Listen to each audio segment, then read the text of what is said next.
Hey everyone, here we are. We are on show day 14 from Whitecourt, Alberta. We played in Grand Prairie last night. Great gig, really super fun at the casino. Lots of people out, and they had a good time. They were pretty rowdy for a casino crowd. And we made our way out this morning, just a 3-hour drive, quick drive over to Whitecourt. We play at the casino here tonight. The stage actually sounds really great. Sound check went great today, setup and stuff. The last 2 days we've been really fortunate. In the 17 days I've been away from home, which seems like about 3 years. Yesterday and today were the first signs of winter, and that included like even going to Saskatoon and Edmonton and stuff. We've really lucked out with the weather in January. So, you know, sometimes touring across Canada this time of year can be a little questionable, but we've knocked on wood really hard to hope the weather holds out. So yeah, tonight we're in Whitecourt, Alberta, at the casino. Tomorrow we head to Lloydminster, then we head to Moose Jaw, and then I get to go home for a day on Monday, which I'm totally stoked about that, and seeing my family and getting to give my kids and my wife a big hug and just kind of get some routine in for a day. Then head to Brandon, and then we head to Winnipeg, and everything sort of wraps up there.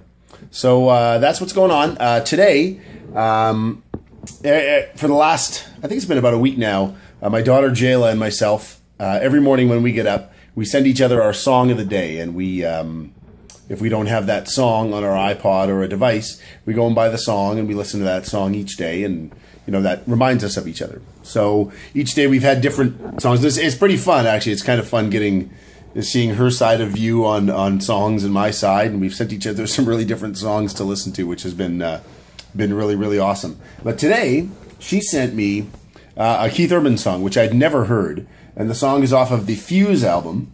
The song is called Good Thing, and I'd never heard the song before, and I went and found the song, and man, I was just really digging it. Huge. It was so cool, and I'd only heard a couple songs off the album, and I was really interested. It was Somewhere in My Car is on there.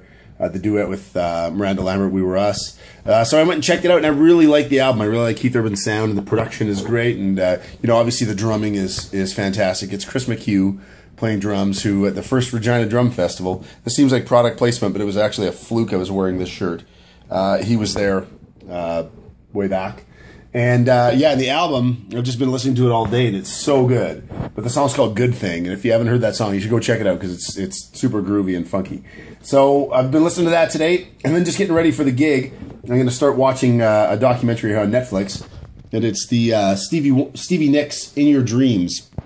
And it's about her solo career and her first solo album in 10 years, and being a huge Fleetwood Mac fan from back in the day of Rumors, and even Lindsey Buckingham, Stevie Nicks, Fleetwood Mac. You know, Mick Fleetwood and John McVie are probably one of the best rhythm sections to grace the planet Earth. This should be a really interesting piece. She did it with Dave Stewart. Mick Fleetwood played drums on it. Chad Cromwell also played drums on it, who's one of my favorites. So yeah, you should check that out. That'd be a great thing. So I'm gonna do that before the gig tonight. Check some of that out. Listen to some more of this, and yeah, that's about it. I had a couple people write in with some more questions, which was kind of, which is good. People are interacting. That's really great. Pretty proud that Jess Moskaluk's album that came out last year, Light Up the Night, was nominated for a Juno this year, for Country Album of the Year, and she's nominated for the Upcoming Artist, which is super cool. So some people were writing in asking about the recording of that album, the drum parts, a few details about that. So I might go into that a bit tomorrow and cover that. I have a list of things that I'd like to cover in the next few days here, but I can definitely go into that, because it was a really great experience working with Corey Crowder from Nashville via Atlanta, Georgia, and all the people that were involved in the production and everything, engineering of that album. But today, just a quick exercise for the drummers out there.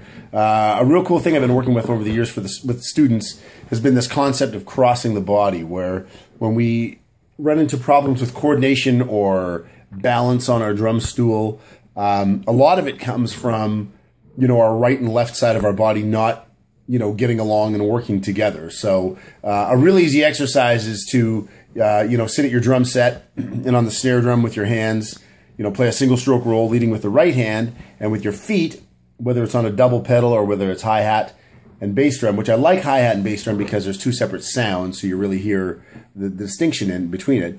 As you play right, left with the hands, you play left, right with the feet.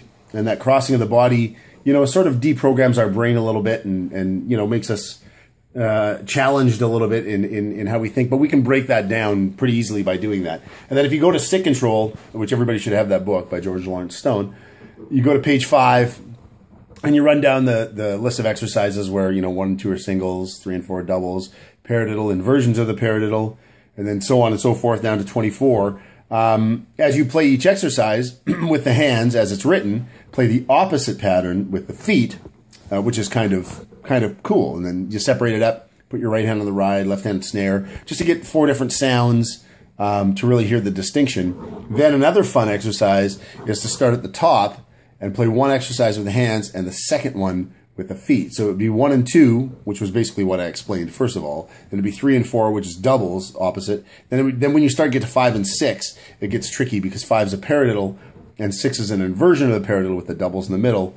That gets a little tricky with the hands and feet, but it's a really easy exercise to sort of get into. It's not tough. You don't have to like write it out or have someone write it out for you. And just really focus on the coordination and how it feels if you feel like you're leaning back on the stool or forward, or you know, and the gauge is if you're feeling balanced as you're playing it, that's, you know, you're getting somewhere. You don't have to play it fast at all. You never have to play anything fast. You just have to make sure you're playing it right. So that's just a little tip. You know, crossing the body, it's a cool concept. Both of my articles that have been in Modern Drummer are on that idea because I found it super helpful in my playing and with other people's playing as well. So so that's today. Also today was laundry day, so did some laundry. Pretty exciting. This road life is pretty darn exciting. So tonight we playing in White Court. Early call tomorrow morning. I think we're leaving at 5 or 6 a.m. is lobby call, so we got to be down there and grab whatever food we can if the breakfast is open, and then get back on the bus and head over to Lloydminster for the gig tomorrow night. So I'll talk to you guys tomorrow. I'll post some more stuff up. Hopefully I can do some more stuff from the clubs. A couple exercises on some songs, some grooves that I want to talk about. But thanks for checking out the videos, you guys. I really appreciate it. And keep the questions coming if you have any. And thanks for watching. Have a great day.